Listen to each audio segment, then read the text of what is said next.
سیاست، اقتدار، کرسی، گرفتاری، جلسے، ریلیاں سب چل رہا ہے، لیکن سندھ، بلوچستان اور جنوبی پنجاب کے سیلاب زدگان کسی کو یاد نہیں۔ سندھ، بلوچستان اور جنوبی پنجاب میں سیلاب کی تباہ کاریاں جاری، مونسون بارشوں سے ہر طرف تباہی۔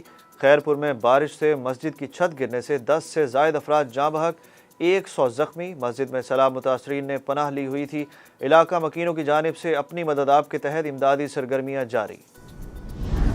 سکھر میں موسلا دھار بارش، لاڑکانہ، کندھڑا اور کمبر میں مکان گرنے کے واقعات میں 12 افراد جاں بحق ہو گئے، کئی زخمی۔ ڈیرہ غازی خان اور راجن پور میں سیلاب سے تباہی، سینکڑوں بستیاں ڈوب گئیں، مکان گر گئے۔ توسا شریف میں بارشوں اور برساتی نالوں میں طغیانی، 100 سے زائد دیہات میں سیلابی ریلوں اور بارشوں نے تباہی مچا دی۔ سیلابی ریلے سے سینکڑوں ایکڑ پر فصلیں تباہ۔ نوشکی میں بارشوں کے بعد ندی نالے بفر گئے۔ مونسون بارشوں کا سلسلہ پورے ملک میں جاری۔ جیکب آباد، سکھر، گھوٹکی، لاڑکانہ، کشمور اور شکارپور میں تیز ہواؤں اور گرج چمک کے ساتھ بارش کا امکان۔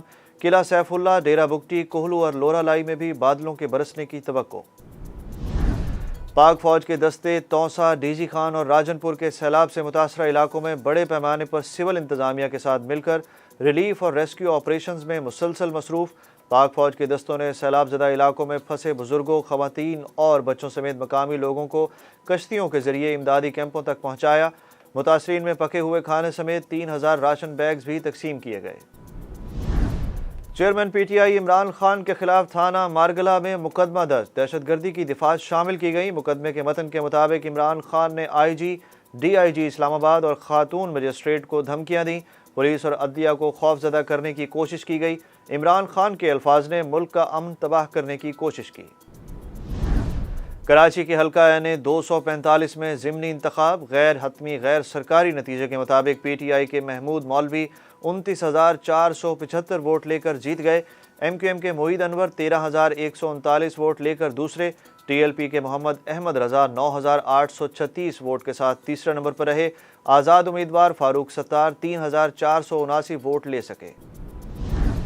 اداروں کے خلاف بغاوت پر اکسانے کا الزام، شہباز گل کو 12:30 بجے تک عدالت پیش کرنے کا حکم۔ جوڈیشل مجسٹریٹ نے پولیس سے شہباز گل کی میڈیکل رپورٹ بھی طلب کر رکھی ہے۔ اسلام آباد ہائی کورٹ میں شہباز گل کے مقدمے کے اخراج کی درخواست پر سماعت بھی آج ہوگی۔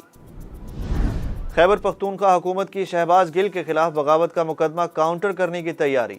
نواز شریف، مولانا فضل الرحمان، آصف زرداری، رانا ثناء اللہ اور دیگر کے خلاف بغاوت کے مقدمات درج کرنے کا فیصلہ۔ پی ڈی ایم قیادت پر ڈیرہ اسماعیل خان میں مقدمات درج ہوں گے۔ Additional assistant commissioner Munir Ahmed کو علی گنڈا پور کی درخواست پر مقدمہ درج کرنے کا تحریری حکم جاری کیا گیا۔ جب تک قوم کو حقیقی آزادی نہ دلا سکوں سڑکوں پر رہوں گا، مجھے پاکستان میں بسنے والوں کی فکر ہے۔ عمران خان کا لیاقت باغ راولپنڈی میں جلسے سے خطاب۔ کہتے ہیں عمران خان کو ہٹانے کی ضرورت کیوں پڑی؟ کیوں بیرونی سازش سے مجھے ہٹایا گیا؟ کیا میں ملک میں زمینوں پر قبضے کر رہا تھا؟ کیا فیکٹریاں بنا رہا تھا؟ پاک فوج کی گاڑی کو باغ کے علاقے شجاع آباد کے قریب حادثہ۔ آئی ایس پی آر کے مطابق حادثے میں 9 فوجی جوان شہید اور 4 زخمی ہوئے۔ شہداء کی نماز جنازہ منگلہ گیریزن میں ادا کی گئی۔ جسد خاکی آبائی علاقوں کو روانہ۔ وزیر اعظم شہباز شریف کی army chief general Qamar Javed Bajwa اور چیئرمین این ڈی ایم اے سے ٹیلی فون پر گفتگو۔ سیلاب متاثرین بالخصوص سندھ میں امداد اور بحالی کی کارروائیوں سے متعلق گفتگو کی گئی۔ وزیر اعظم نے سیلاب متاثرین کے ریسکیو اور ریلیف کے لیے پاک فوج کے تعاون اور جذبے کو سراہا۔ آرمی چیف نے وزیر اعظم کو آگاہ کیا کہ کمانڈر صدرن کمانڈ کو بلوچستان میں امدادی کارروائیوں کے حوالے سے خصوصی ہدایات دی گئیں۔ کورونا کے باعث مزید 3 مریض انتقال کر گئے۔ 24 گھنٹوں میں کورونا کے نئے 416 کیسز رپورٹ۔ مثبت کیسز کی شرح 2.48% ریکارڈ کی گئی۔ ملک میں کورونا کے 152 مریضوں کی حالت تشویشناک۔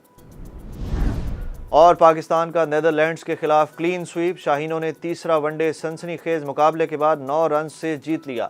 Asia cup T20 cricket tournament میں حصہ لینے کے لیے 4 قومی کرکٹرز کل لاہور سے متحدہ عرب امارات روانہ ہوں گے۔ قومی ٹیم نیدرلینڈ سے متحدہ عرب امارات پہنچے گی۔